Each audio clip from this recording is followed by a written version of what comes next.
Eita, cara quer saber? Cara quer saber é muito bom, ó, é bom demais.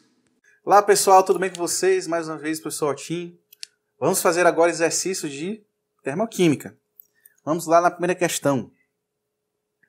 A reação entre alumínio e óxido de ferro 3 pulverizados é exotérmica e fornece como produtos ferro metálico e óxido de alumínio 3 sólidos.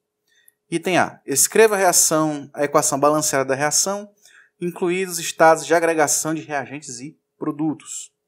Calcule a variação de entalpia deste processo químico a partir das entalpias de reação dadas a seguir. Muito bem. Item A de a régua. Vamos lá. A reação entre alumínio e óxido de ferro 3. Então, Fe2O3. Dando o quê? Ferro sólido mais Al2O3. O alumínio e o óxido de ferro estão pulverizados. Logo, isso aqui é sólido. Vai sair todo mundo sólido. Esse é o item A. O item B, ele está pedindo a entalpia dessa reação. O que é que nós temos? Essas reações aqui. 2 ferros sólidos mais 3 meios de O2 gasoso, dando o quê? Óxido de ferro. Esqueci de balancear lá em cima, mas já a gente chega lá. A entalpia dessa reação é quanto? Menos 824,2 kJ por mol. A outra reação, 2 alumínios, dando 3 meios de O2, dando... Opa, esqueci aqui. Que é mais? More, please. Dando Al2O3. Sólido. A entalpia de reação é quanto? Menos 1.676 kJ por mol. Qual é a equação balanceada aqui, meu povo? No item A, nós temos 2 ferros aqui, então 2 ferros ali. 2 alumínios aqui, 2 alumínios aqui. Quantos oxigênios nós temos? 3 oxigênios, está balanceada a equação. Então, essa deve ser a equação que a gente deve procurar para montar essas duas equações para obter a entalpia final. Então, vejam só, o alumínio está no lado dos reagentes, portanto, eu não mexo com essa reação.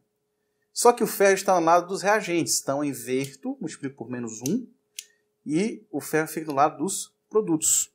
Então, como é que ficaria essa reação? Essa equação ficaria assim, ó. Ferro 2O3 sólido, dando 2 ferros sólido mais 3 meios de O2 gasoso. Qual a entalpia disso daqui? Mais 824,2. 824,2 kJ por mol. Aqui vai ficar o quê? 2 alumínios mais 3 meios de oxigênio gasoso, dando o quê? Al2O3 sólido. ΔH é igual a menos 1.676 kJ por mol. Observe vocês que eu só fiz multiplicar a equação do ferro por menos 1. Por quê? Eu não preciso multiplicar por qualquer outro fator para poder balancear as equações e eliminar o oxigênio. Porque vocês vejam vocês que o oxigênio não participa da equação. Então, aplicando a lei de Hess, o que é que nós temos? O oxigênio gerado vai ser consumido pelo oxigênio. Então, temos o quê? O óxido de ferro sólido com 2 alumínios, dando o quê? 2 ferros sólidos mais Al2O3. Então, qual vai ser a variação de entalpia dessa reação? É só somar. Só somar. 1676. Negativo com positivo eu vou subtrair, né? 824,2. Isso aqui é vírgula 0. 10 com 2 dá 8. 5 com 4 dá 1. Então, 7 com 2 dá 5. Dá 851,8. Mas quem é o maior valor? É o valor negativo. Portanto, é menos 851,8 o quê? Quilojoules por mol.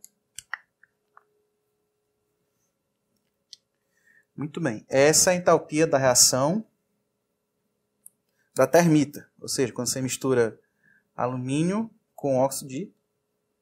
É isso mesmo, alumínio com óxido de ferro. Bastante energético. Muito bem. Próxima questão.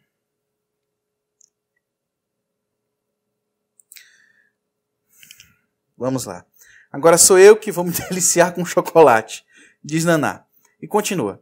Você sabia que uma barra de chocolate contém 7% de proteínas, 59% de carboidratos, 27% de lipídios, e que a energia de combustão das proteínas dos carboidratos é de 17 kJ por grama, e dos lipídios é de 38 kJ por grama aproximadamente?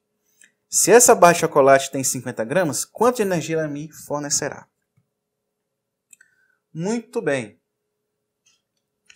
Então, a gente já sabe que 63% da energia de uma barra de chocolate vem das proteínas e dos carboidratos, e o restante dos lipídios. Então, vamos fazer a seguinte conta.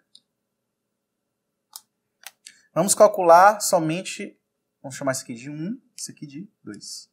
Vamos chamar de 1 a quantidade de energia dos carboidratos e dos lipídios.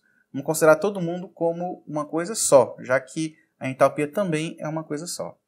Então, veja só. Se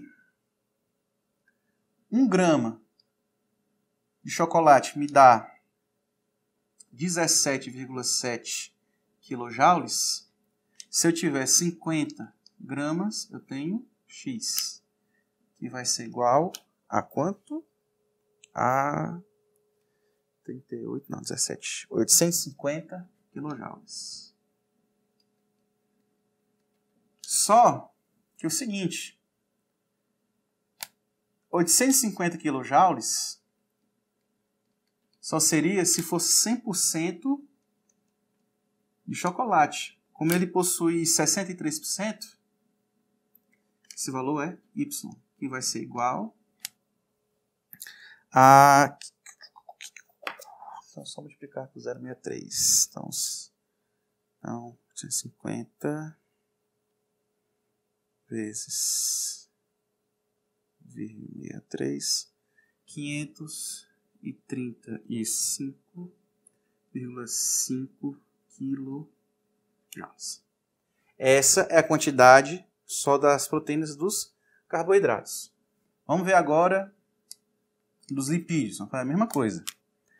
Se 1 grama eu tenho 38 quilojoules, se eu tiver 50 gramas, eu tenho Z. Esse valor vai ser quanto? Acho que é 1900, mas deixa eu confirmar. 38 vezes 50, 1900. Exatamente. Quilojoules. Utilizando o mesmo raciocínio, seria somente 1900 joules se fosse 100%. Como nós temos 27%, então multiplica esse valor por 0,27. Que vai dar quanto?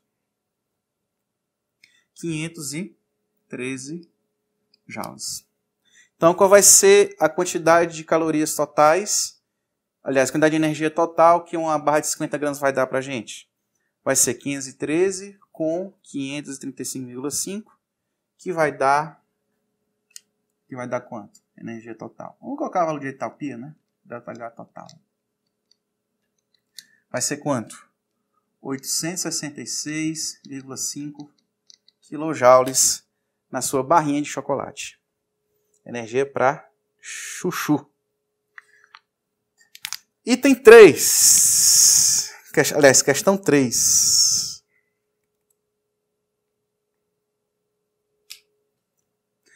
Questão 3 diz o seguinte.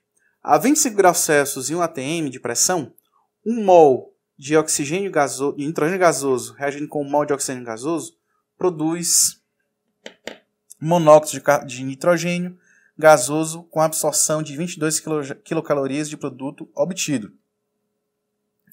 Desenhe o diagrama que representa corretamente essa reação. Se existe uma absorção de energia, significa dizer que o processo ele é endotérmico, portanto, a entalpia é positiva. Então, o que está acontecendo? O sistema está ganhando energia. Ele está saindo de um sistema... Aliás, ele está nesse nível. Como é que a gente faria isso aqui? Aqui é entalpia. Para baixo, você tem a reação endotérmica, ou seja, perdendo calor para o sistema. Daqui para cima, você tem a absorção de energia. Endotérmico. O sistema que lhe dá energia. Aliás, a vizinhança dá energia para você. Então, qual vai ser o estado inicial? Vai ser N2 gasoso mais O2 gasoso. Essa é a situação. Como ele absorveu 22 quilocalorias, o que aconteceu? Houve uma variação positiva. Daqui para cá, foi um valor de 22 quilocalorias. Para formar o quê? 2NO, que é gasoso. Portanto, o sistema ele aumentou de energia. Então, qual o item que corresponde a essa situação? É o item A. Item não. É item. Item A. Muito bem, vamos continuar com mais exercícios. Muito bem, pessoal, vamos continuar com nossos exercícios. Vamos à questão da Federal de Minas Gerais. Nos diagramas a seguir, as linhas horizontais correspondem a entalpias de substâncias ou de misturas de substâncias. O diagrama que qualitativamente indica as entalpias relativas de 1 mol de etanol líquido, 1 mol de etanol gasoso e dos produtos da combustão, de 1 mol desse álcool, 2 CO2 e 3 mol de água, é. Então, gente, vamos pensar no processo de combustão. Por que as pessoas, ou na verdade os bombeiros, não recomendam, por exemplo, se você tem algum combustível derramado no chão e estiver pegando fogo, por que não se recomenda jogar água sobre o combustível pegando fogo? Por duas razões. Primeiro, quem está queimando não é o líquido, é o vapor. E segundo, a gasolina ela é muito menos densa que a água. E se você jogar água, você vai jogar ela para cima. E vai piorar a situação. O que se faz normalmente nesse tipo de caso? Utiliza-se espumas para que possa abafar o fogo. E o que significa desabafar o fogo? Você tirar o oxigênio do redor. Então veja, se é o vapor que queima, na verdade nós temos aí duas etapas. Nós temos a etapa que, vamos pensar no carro, né? Você abasteceu o seu carro com gasolina ou com álcool, o que vai acontecer? Aquilo que estiver dentro do tanque de combustível, o vapor vai subir e vai direto para a câmara de combustão. No momento que o pistão começa a comprimir a mistura como é que se diz? Do combustível com ar, a vela de ignição ela dá um papoquinho. Então aquela vela de ignição serve para aquilo, para dar uma fagulha, para queimar aquela mistura, para gerar o quê? CO2 e água. E a expansão faz mexer o pistão para baixo. Então vejam só. Então a sequência que a gente deve pensar é a seguinte. Formou o etanol, nós temos etanol líquido, depois formou-se o vapor de etanol, e o vapor de etanol é queimado. A gente sabe que as reações de combustão elas são exotérmicas. Portanto, CO2 e água na reação de combustão envolvendo etanol, por exemplo, é uma reação exotérmica. Portanto, tem variação de entalpia negativa. Então, os itens A e B são errados, porque estão colocando CO2 e água como sendo reações endotérmicas. Na verdade, são exotérmicas. Então, veja só. Então, qual seria a sequência correta para que nesse diagrama de entalpia, qual seria a sequência correta na combustão? Seria formação do etanol líquido, formação de vapor, para depois formar CO2 e água. Nesse sentido, a entalpia vai abaixando.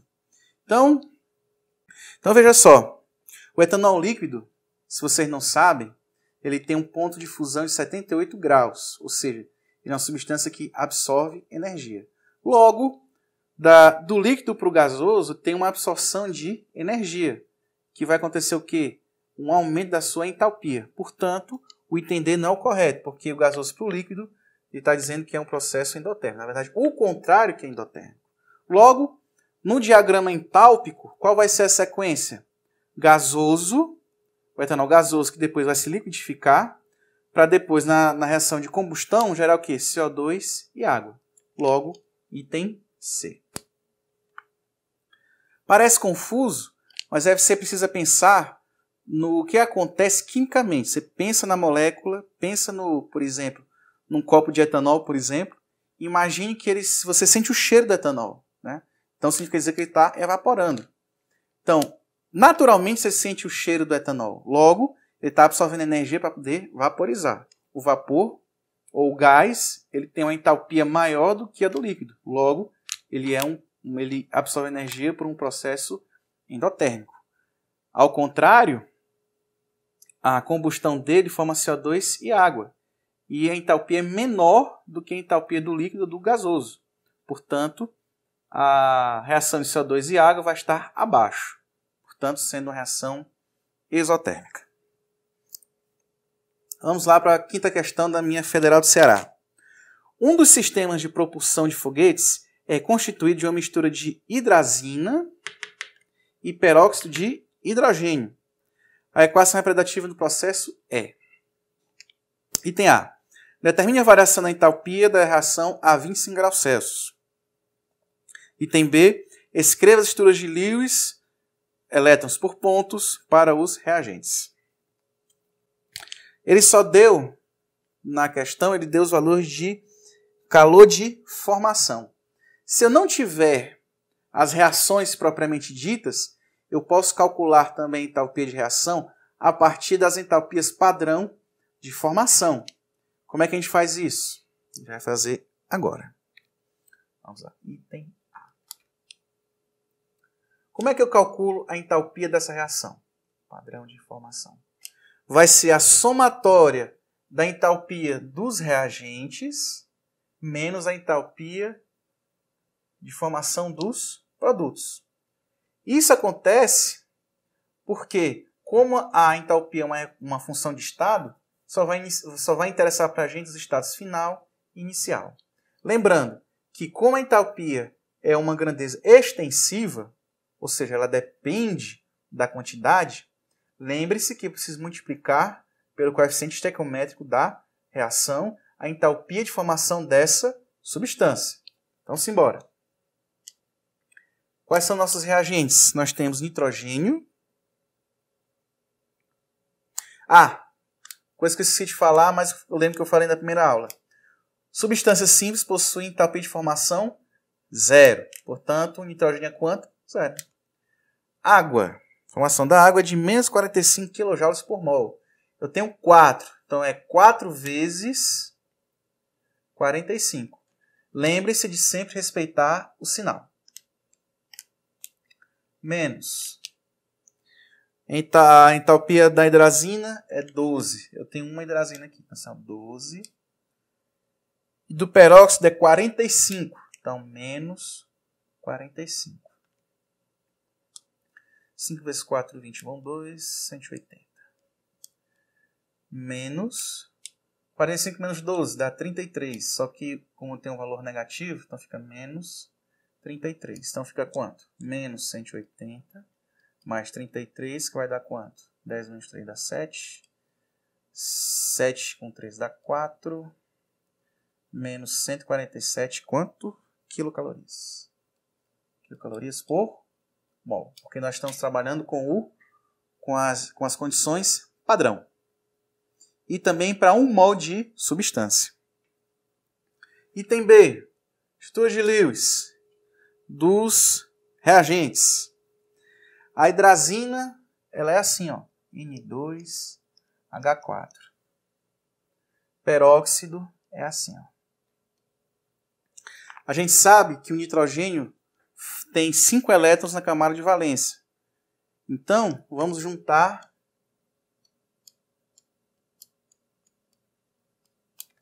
assim.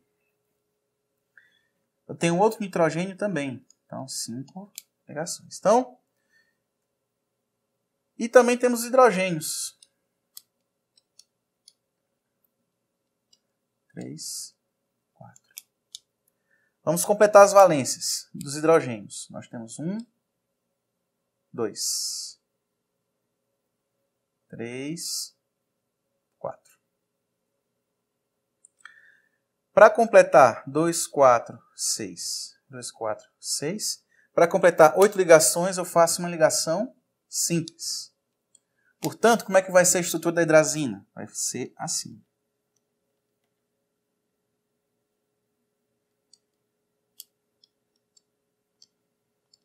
Porque eu tenho um par de elétrons não ligante, que está sobrando sobre o átomo de nitrogênio, tanto nesse quanto nesse. O peróxido de hidrogênio, a mesma coisa. O oxigênio tem quantos elétrons na camada de valência? Tem 6. O hidrogênio tem 1. Então, como é que ele vai se ligar? Nós temos 6 ligações aqui. Aliás, 6 elétrons. 7. 6. 7. Falta uma ligação para o oxigênio se estabilizar. E para onde é que vai? Vai aqui. Então, qual vai ser a estrutura de Lewis do peróxido de hidrogênio? Vai ser uma coisa mais ou menos assim.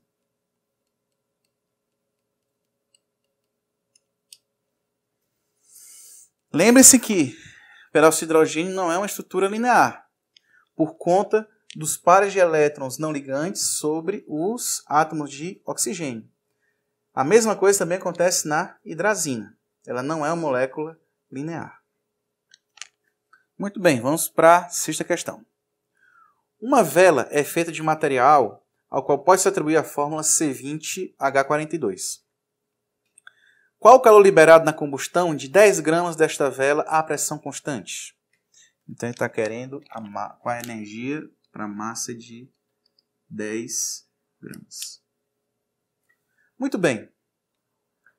Primeira coisa a fazer é converter o número de mols, massa em número de mols, certo? Porque toda reação química ela possui coeficientes estequiométricos em relação ao número de mols, não pelo número de massa. Muito bem. A massa molecular vai ser quanto? Dessa olefina. Carbono é 12. 12 vezes 20, 240. Mais 42 hidrogênios vezes 1, 42. Então vai ser quanto? 282 gramas por mol. Segundo, a gente sabe que 1 mol da substância possui 282 gramas. Quantos mols tem em 10 gramas? X. Que vai ser igual a quanto? Vamos calcular agora.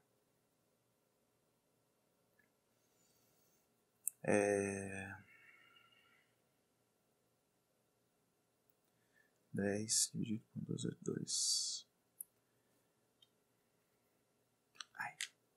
Então é 0,035 mol.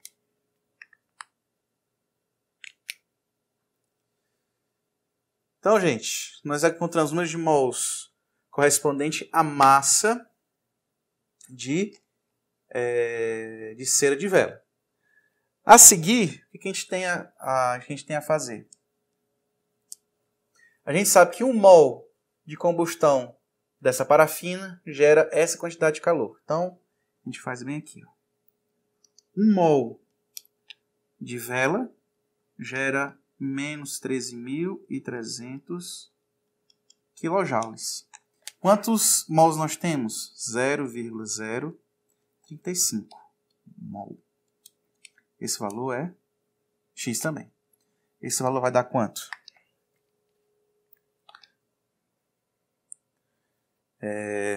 0,35 vezes 13.300. Vai dar menos 465,5 quilojoules. Nessa quantidade em mols. Por quê? A gente já viu que a entalpia é uma grandeza que é extensiva. Ela depende da quantidade de matéria, seja ela massa, volume, número de mols. Muito bem. Vamos para os próximos exercícios.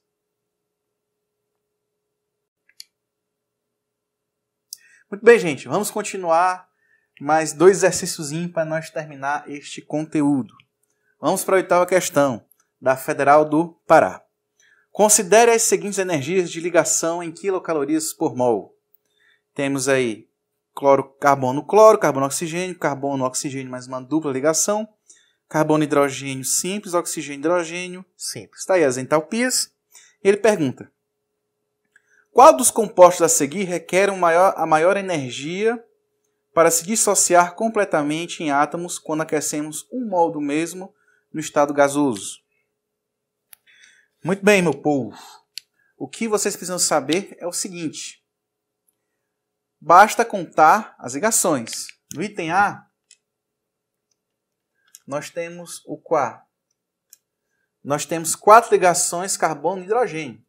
Então é 4 vezes esse valor aqui, 99. Que vai dar quanto? 298 quilocalorias. Certo? Não é por mol, porque eu tenho 4 mols de ligação. Então estou multiplicando por 4, o mol desaparece, ficando só calorias. Item B. Nós temos 3 ligações CH, uma ligação CO e uma ligação OH. Então vamos lá. 3 vezes 99. Opa, não é 298 ali não. É 396. Volta para a alfabetização, menino. Tá sabendo multiplicar. Ah, Maria, 396, menino. Não mate vergonha não. Quilocalorias. Agora sim. 3 vezes 99, equivalente a 3 ligações carbono-hidrogênio. Mais uma ligação carbono-oxigênio, 86. Mais uma ligação oxigênio-hidrogênio, 110. Isso vai dar quanto, menino? Vai dar 407 quilocalorias. Item C. Nós temos o carbono e hidrogênio, que são 2 ligações, e carbono-cloro, que são 2 ligações. Tá. 2 vezes carbono e hidrogênio, 99. Mais carbono-cloro, que é quanto? 2 vezes 81. Que dá quanto? Dá 360 quilocalorias. Item D. Nós temos o... como é o nome disso aqui? Aldeído com é o metanal. Certo? Então nós temos 2 ligações CH e uma ligação CO. Então 2 vezes CH é quanto? CH é 99. Dupla ligação no CO é quanto? 176. Isso dá quantas calorias? Aliás, quilocalorias dá 376 quilocalorias. E o item é o quê? É o ácido metanóico, né? Então é uma ligação CH, uma ligação C dupla O, uma ligação C simples O e uma ligação OH. Então nós temos 99 mais C dupla O, que é quanto? 176, que é CO é quanto? 86, que o OH é quanto? 110. Esse valor vai ser igual a quanto? Vai ser 473 quilocalorias. Portanto, para você A maior energia necessária para você quebrar essas ligações vai estar no ácido metanóico. Por quê? Eu tenho um carbono e é um ácido carboxílico. Sendo MET para um carbono, ácido metanóico. Portanto, item R. Muito bem, vamos para a 8ª questão. As variações de entalpia envolvidas nas etapas de formação de cloreto de sódio a partir dos átomos gasosos são... Item A. Calcule a variação de entalpia da reação sódio com cloro gasoso, dando íon sódio mais e cloro mais no estado gasoso. Item B. Calcule a variação de entalpia do processo global de formação de NaCl sólido a partir dos átomos gasosos. Ou seja, nós temos sódio gasoso com cloro gasoso formando cloreto de sódio sólido. Muito bem. Vamos para o item A. O que nós queremos? Sair do sódio e cloro gasoso para sódio e cloro em cátion e ânion. Então, o que devemos fazer? Observar as equações. Quem vai estar no lado dos reagentes? Sódio e cloro, no estado gasoso. Quem vai estar do lado dos produtos? Vai ser sódio e cloro, o cátion e o ânion. Ora, se a gente observar, essas equações já estão do jeitinho que a gente precisa. E são equações o quê? São equações eletroquímicas. Por quê? O sódio está perdendo um elétron e o cloro está ganhando um elétron. Então, o que a gente vai fazer? Vamos escrever as reações. Sódio mais gasoso mais elétrons. Qual o valor de entalpia? Mais 502 kJ por mol. O cloro gasoso com elétron dá o quê? Cloro menos gasoso com a entalpia de formação menos 342 kJ por mol. Então, se a gente somar essas semi-reações, o que vai acontecer? O elétron que o sódio perdeu vai ser consumido pelo cloro. E a variação de entalpia, neste caso aqui, o ΔH, vamos fazer um buchinho aqui. O ΔH dessa reação vai ser esse valor menos esse, em módulo. Que vai dar quanto? Vai dar mais 160 kJ por mol. Ou seja, se nós tivermos átomos no estado gasoso, como no caso o sódio e o cloro, e transformá-los em íons no estado gasoso, eu preciso injetar 160 kJ nesse sistema. Porque esse é um sistema que não é, digamos assim, energeticamente favorável, porque nós temos íons no estado gasoso. Isso existe? Existe. Como, por exemplo, no núcleo das estrelas. Você pode encontrar átomos no estado gasoso que são cátions ou ânions. Item B. O cálculo da entalpia você vai fazer assim. Você vai pegar... qual é a equação? Você vai pegar a equação de formação do cloreto de sódio e vai pegar essa equação. Por quê? Com essas duas equações eu tenho exatamente o que a questão está pedindo. Saindo dos compostos gasosos e indo para o estado sólido. Então veja só. Nós temos aqui sódio gasoso com cloro gasoso, dando Na. Na+, gasoso com Cl- gasoso. Qual é a entalpia? A gente acabou de calcular. É mais 160 kJ. Kilojoules por mol. Agora vamos pegar essa equação, em que os íons no estado gasoso vão se transformar em sólido. Então, sódio mais gasoso com Cl- gasoso dá o quê? NaCl. Cl sólido. Exatamente o que a gente está querendo saber. Qual é a entalpia dessa reação? Menos ΔH. Menos 788 kJ por mol. E aí, olha só. Os átomos que ficaram no estado gasoso, aliás, os íons, vão formar o sólido de cloreto de sódio. Que vai dar exatamente essa equação aqui. Então, qual vai ser a entalpia de reação? Vai ser esse menos esse em módulo. Quanto é que vai dar? 628 kJ por mol. Como o valor negativo é maior que o do positivo, né? A quantidade de menos é maior que a de mais, então isso aqui vai dar menos. Por quê? É uma reação endotérmica. Formação de sais possui elevada energia. Pô, que susto! Ai, égua. Voltemos, né? Então, como eu ia dizendo, aritmética.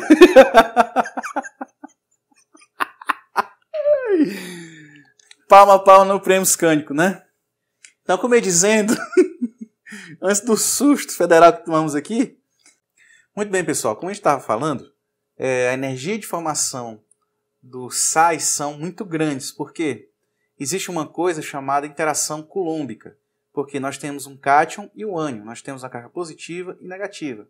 E nós sabemos também que a força eletrostática ela é diretamente proporcional às cargas dos portadores e inversamente proporcional à distância ao quadrado.